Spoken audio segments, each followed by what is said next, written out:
Om Tat Sat. My humble prostrations to the all-pervading Brahman or God, to my worshipful Guruji, Swami Jyotirmayanandaji Maharaj, to sage Narada and all sages and saints, and to each of you divine soul watching today's satsang. So today we will be starting Sutra number 27 from the Narada Bhakti Sutras. We are on chapter 2 and it is called The Glory of Supreme Devotion or Bhakti Mahima. Commentary is by my worshipful Guruji, Swami Jyotirmayanandaji, and narrated by myself, Swami Nikhilananda. So let's get started. Sutra 27, chapter 2. Sutra is Ishvarasya api abhimana dveshitvat danya priyatvat cha. Ishvarasya api abhimana dveshitvat danya priyatvat cha. Meaning, also because with reference to God, he dislikes egoism but loves humility. So sage Narada now expands on this. He says, as previously explained, in every aspect of yoga, other than the path of devotion, so whether it's karma yoga, whether it's dhyana yoga, or whether it is jnana yoga, one runs the risk of falling prey to the voices of ego. And that is why it becomes so important to be guided properly on this holy path, because we may think of not knowledge to be knowledge and knowledge to be not knowledge, and we can get all wound up and damage ourselves instead of helping ourselves due to the presence of all this within us, mainly the ego.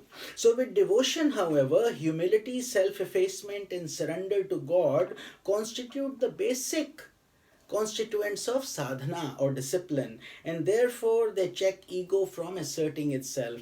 That is why bhakti is considered so much higher, because all these other methods, although are holistically integral to bhakti and devotion, but we need devotion in order for these to develop. For if bhakti or devotion is not there, it is very easy for us to have a swelled head or to have our ego all inflated with pride. So to check that, sage Narada is guiding us on this sutra.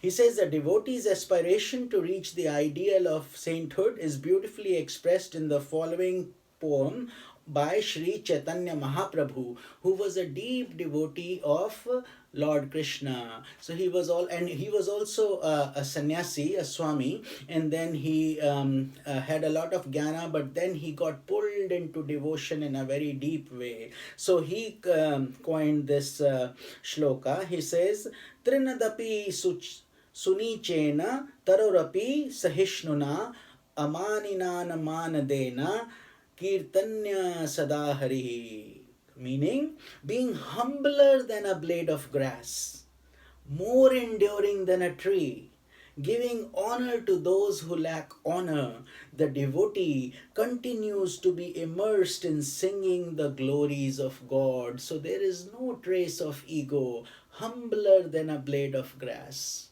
and yet more enduring than a tree. So this is what we have to check ourselves to see, how is our bhakti progressing? Are we feeling like that? Are we genuinely egoless, etc.? So the statement that God dislikes egoism does not mean that he is subject to likes and dislikes. A lot of people, this is why we need guidance on these holy scriptures, because we can say, okay, well, if we are supposed to give up likes and dislikes, why is God liking and disliking? No, it is just to use as a frame of reference. See, rain will fall equally on all cups of water or whatever empty container we have that is upright. But if the container itself is inverted, facing downwards, all the rain is not going to fill even one drop in that cup, because it is inverted, and therefore they will remain empty.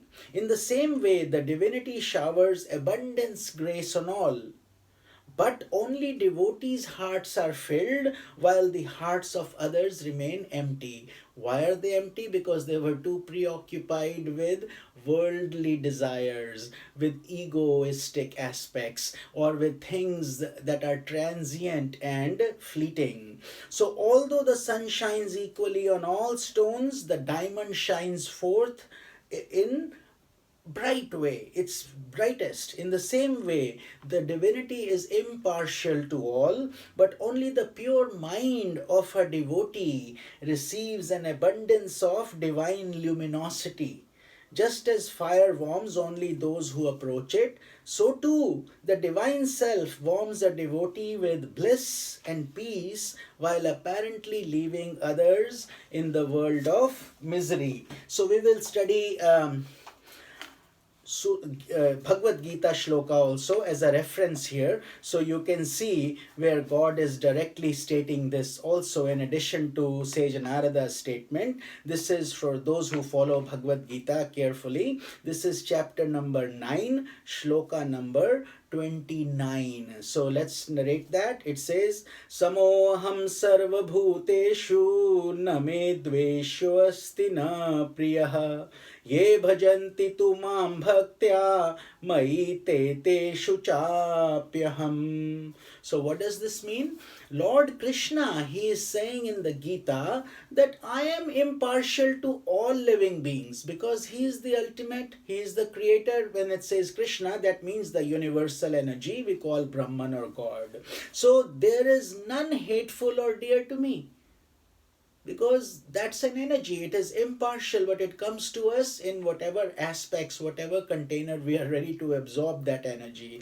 But those who worship me with devotion abide in me while I abide in them. So even Lord Krishna has specified this in chapter 9, Sutra shloka number 29, that bhakti is because of their receptive power, because their antenna is so strong that they catch my frequency, and therefore I abide in them and they abide in me. So that is the essence of this sutra, and as you can see, these sutras are extremely profound. I hope you're finding them helpful and I hope you're enjoying them. And if you have not subscribed yet, please do so. And if you have already subscribed, please share this knowledge with others, that this is all satsang. This is all totally selfless work and total increasing of bhakti. So if you have like-minded people who may benefit from these things, it is our moral obligation and duty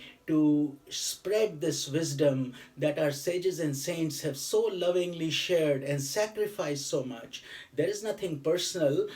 I personally don't benefit if you subscribe or you don't subscribe, but the more we increase or make this knowledge aware to everybody, we all benefit from Sanatan Dharma, which is the holy journey, and we have the ability to, one lit candle can light many other many other candles as well, isn't it so? But if no candle is lit, there is no light. So therefore, let us try to spread as much light as possible in our limited ways, and that is all we can ask. And let us continue with love, faith, and humility. This is Swami Nikhilananda.